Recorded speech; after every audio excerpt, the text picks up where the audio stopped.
All right, so hey, people of God, this is Brashana B back with On My Way Up movement. Y'all, I'm back with a fresh word, fresh revelation for you guys. I pray that it bless you all. I want to talk about a particular chapter out of Second Timothy chapter 3. And it's talking about perilous times and perilous men. But what really blessed me was that it also talks about a woman that is called either silly or gullible in this chapter. And this sounds like a woman that I once was. And this probably is also a woman that you've been, or maybe you can even relate to now. So when I'm coming at you all, I don't want you all to feel like I'm coming from a place of judgment. I'm coming from a place of perfect understanding. I know exactly what it is like to suffer from the silly woman syndrome. And so what the silly woman syndrome is, what Second Timothy chapter 3 describes it as a woman who is gullible, silly, loaded down with sins and led away by various lusts, always learning and never able come to the knowledge of the truth.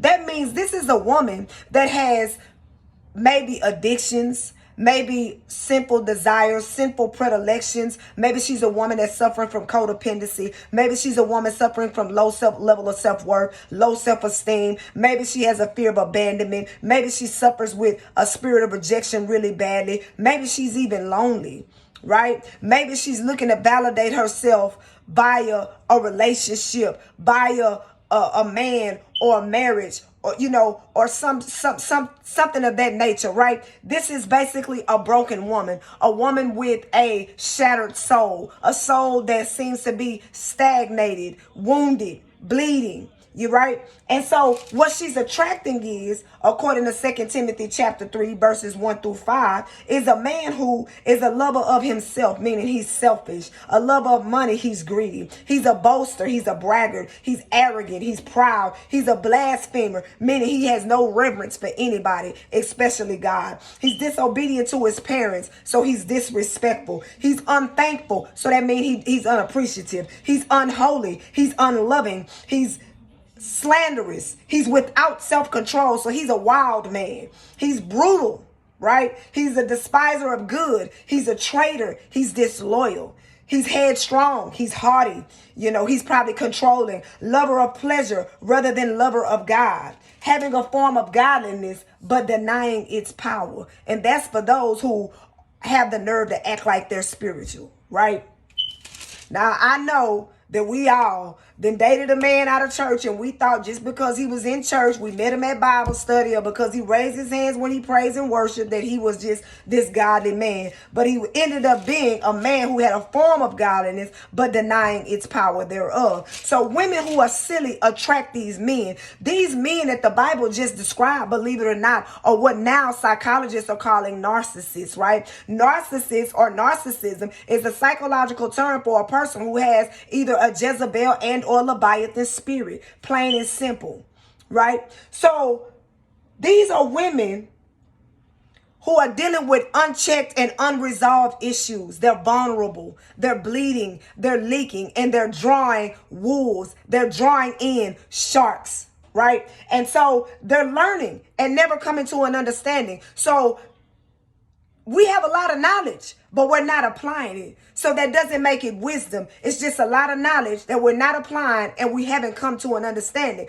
Because when you come to an understanding, you do better, right? Have you ever heard, when you know better, you'll do better. When you come to an understanding, you will do better. But see, we keep on dating and marrying and dealing with the same people, right? The same kind of people, just a different face and a different name, right? We're not coming to the understanding that now we need to look at what's loading us down, what's weighing us down. What is it about us that we keep on selecting these people? It's not about who we're attracting. It's about who we're selecting, right? There's a difference, right? Attracting is just attraction. Selecting means you're choosing them. You are allowing them to share a piece of your world. Why are you allowing them to do so? Why them? Out of everybody at an event, everybody in a store, everybody in a club, everybody at a party, everybody at a gathering, this is who you select. And you keep doing it every time like you got a magnet on you, right?